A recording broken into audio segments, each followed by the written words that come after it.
Të nderuar koleg, sot ju paraqesim një rast të një fetusi që ka ardhur në vëzhgimin ton në javën e 12 dhe 8 ditë.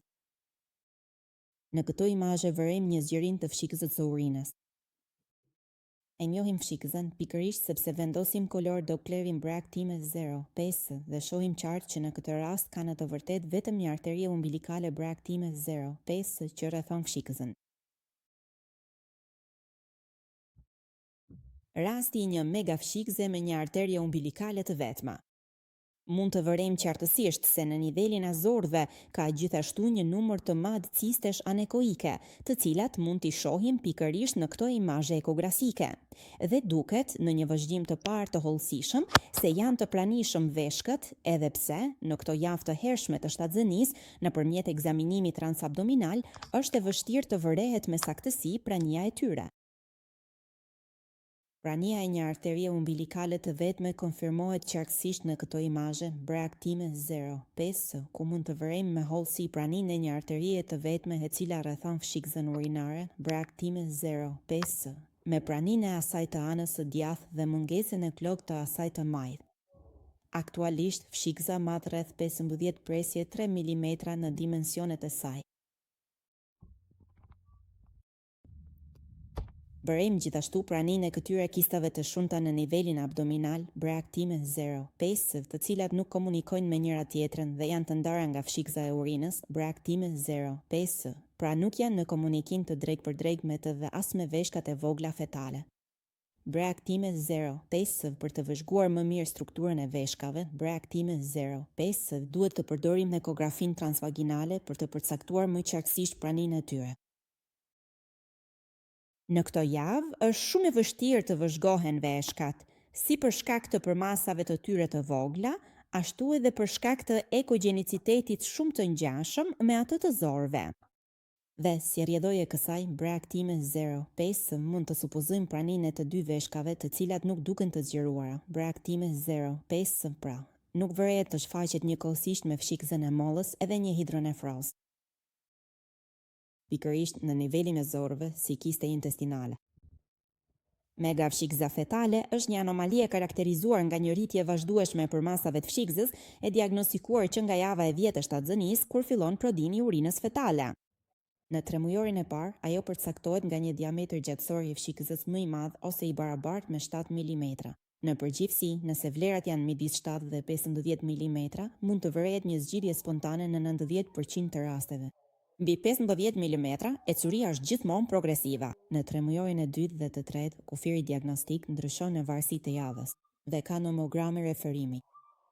Bëhet fjalë për një gjetje të izoluar në rreth 60% të rasteve, me 10% të rasteve që shoqërohen me anomali kromozomike, përfshirë trizomin 21, 13 dhe 18. Në 35% të rasteve, ndërkohë, ka shoqërim me anomali të tjera sindromike strukturore, kryesisht anomali anorektale dhe sekuenca Vaxterl, të dyja të vështira për të diagnostikuar para lindjes, sindroma e megacistës, mikrokolonit, poperit, stalsit dhe anomalit e kloakës, si dhe sindroma e aglios për rrikje. Duke vazhduar të studiojmë fetusin, shohim që është e pranishme një tjetër kisë, këtë herë në nivelin e kordonit umbilikal. Pra, shohim këtë kisë me madhësi 12 presje 3 mm. Dhe për ta përcaktuar pikërisht kisti i kordonit. Shkojmë të kërkojmë pikërisht enën, e cila është ngjitur me kistin. Dhe pra, kjo është një kist i thjeshtë i kordonit umbilikal, pa ndonjë domethënie patologjike, por që duhet të merret parasysh në kontekstin e anomalive të tjera të zbuluara. Pjesa tjetër e anatomisë fetale, që mund të eksplorohej në këtë fazë, rezultoi të ishte plotësisht e rregullt, me një strukturë koke të rregullt. Shohim, pra, pjesë koroide mjaft të rregullta, kështu që kemi një kokë të rregullt për javët. Një prezencë e rregullt e kockës së hundës dhe një translucencë nukale e rregullt, e cila është mjaft e hollë, pra, anatomi cerebrale dhe rregullt. Gjithashtu për shkak të pranisë së hapësirave normale të pasme të kokës dhe pranisë së një translucence normale intrakraniale.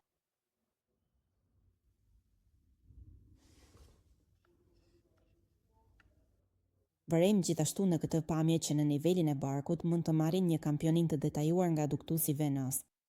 Breaktime 0. Pesë, fetusi ishte gjithashtu jashtëzakonisht shumë aktiv gjatë ekzaminimit, kështu që në disa raste Dopleri është i shtrembruar pikërisht nga lëvizja fetale. Dhe shohim gjithashtu që anatomia e zemrës, sa mund të eksplorohet ekografikisht në këtë periudhë, duket e rregullt, me 3 baza të rregullta dhe mbushje të rregullt të 4 dhomave të zemrës. Pra, për pjesën tjetër, anatomia e zemrës ishte absolutisht perfekte për javët përkatëse. Sindroma megacisti mikrokoloni hipoperistaltizëm i zorëve është një sëmundje e rrallë kongjenitale, e karakterizuar nga një distension i madh i barkut i shkaktuar nga zgjerimi ekstrem i fshikëzës së urinës, e cila për më tepër nuk është e bllokuar. Mikrokolon dhe ulje ose mungesë të peristaltikës së zorëve. Në këtë raste, fshikëza është e zmadhuar dhe jo e bllokuar, dhe është simptoma e parë e kësaj sindrome. Ajo mund të identifikohet pikërisht në periudhën prenatale. Kjo shkakton distension abdominal, që është një shenjë e hershme dhe e vazhdueshme. Pamja klinike dhe është e ngjashme me atë të obstruksioneve intestinale neonatale dhe pacientët mund të paraqesin anomali të ndryshme të organeve të traktit tretës si mikrokolon, malrotacion të zorëve, hipo, ose aperistaltizëm të përgjithshëm të zorëve dhe zorë të shkurtër. Në shoqërinë me megavezikën mund të ketë edhe malformime të rrugëve urinare, veshka displastike, hidronefroza dhe zgjerim të ureterit apo hidroureter, të cilat megjithatë në këtë rast nuk ishin të pranishme. Në disa raste mund të jenë të pranishme edhe kriptorchidizmi ose kardiopati kongenitale, hernie umbilikale ose omfalocele, të cilat në rastin ton nuk ishin të pranishme. Sëmundja ka një prevalencë të panjohur dhe është përshkruar në 230 pacient, 71% të cilëve ishin gra. Pra, gjinia është shumë e rëndësishme. Në këtë rast kishim përshtypjen pikërisht se bëhej fjalë për një dyqe, edhe pse periudha shumë e hershme nuk na lejoi të shprehemi me siguri. Etiologjia e kësaj patologjie nuk është e njohur, por janë propozuar disa hipoteza, përfshirë hipotezën gjenetike, neurogjene, miogjene dhe hormonale. Sa i përket gjenetikës, bëhet fjalë për një trashëgimi autosomale recesive dhe shumë mundësisht rajoni i përfshirë mund të jetë rajoni i kromozomit, 15 krahu i gjatë 11.2. Prandaj është gjithmonë e nevojshme të kryhet një konsulencë gjenetike për të përjashtuar rrezikun e përsëritjes në një shtatzëni të ardhshme. Ndërsa diagnoza diferenciale mund të realizohet në mënyrë specifike me një sëmundje tjetër me karakter autosomal dominant, breaktime 0, pesë, e cila njihet me emërtimin pseudoobstruksioni intestinal idiopatik kronik, breaktime 0. Pesë që karakterizohet nga një lloj simptomatologjie shumë më të lehtë dhe ku vërehet prania e fshikëzës së venecës, ashtu siç ndodh gjithashtu edhe me sindromën e njohur Brunel-Belli. Dhe karakteristika kryesore e kësaj patologjie është dobësimi theksuar i muskujve të barkut, që jep kësaj zone një pamje shumë të rrudhosur, e cila është mjaft e ngjashme me një kumbull të tharë. Sa i përket diagnozës prenatale, këtë e kemi parë tashmë. Mund të ndodhë që të njihet kjo zgjerim jo normale e fshikëzës, që zakonisht zbulohet në 3 mujorin e dytë, edhe pse në rastin ton ka pasur një diagnozë të hershme. Me shfaqjet më vonshme të hidronefrozës, lëvizshmëri të reduktuar të zorëve dhe kolon të hollë, pra ky mikrokolon, dhe me hipoperistaltik të zorëve. Gjithashtu, kjo gjendje mund të jetë mjaft e pranishme gjatë 3 mujorit të tretë të shtakzënisë, periudhë në të cilën mund të evidentohet qartë edhe prania e polidramniosit, që do të thotë një tepritje e lëngut amniotik rreth fetusit, duke u monitoruar me kujdes.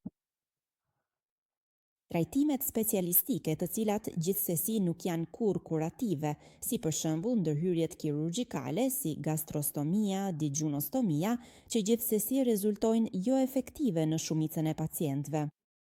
Gjithashtu, shpeshherë është aplikuar ushqyerja parenterale totale për të përmirësuar mundësitë për mbjetesë, breaktime 0, pesë, por gjithsesi, siç u përmend më lart, pritshmëria e jetës mbetet mjaft e ulët dhe me një përfundim të pafavorshëm.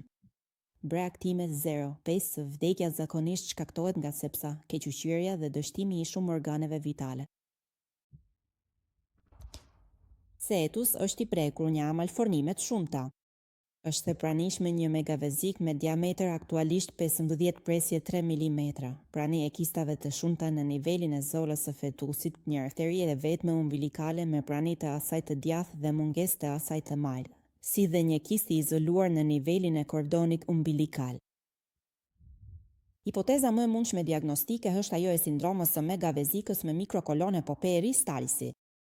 Kjo diagnoza vendoset megjithatë vetëm pas lindjes, duke e studiuar zorrën e vogël.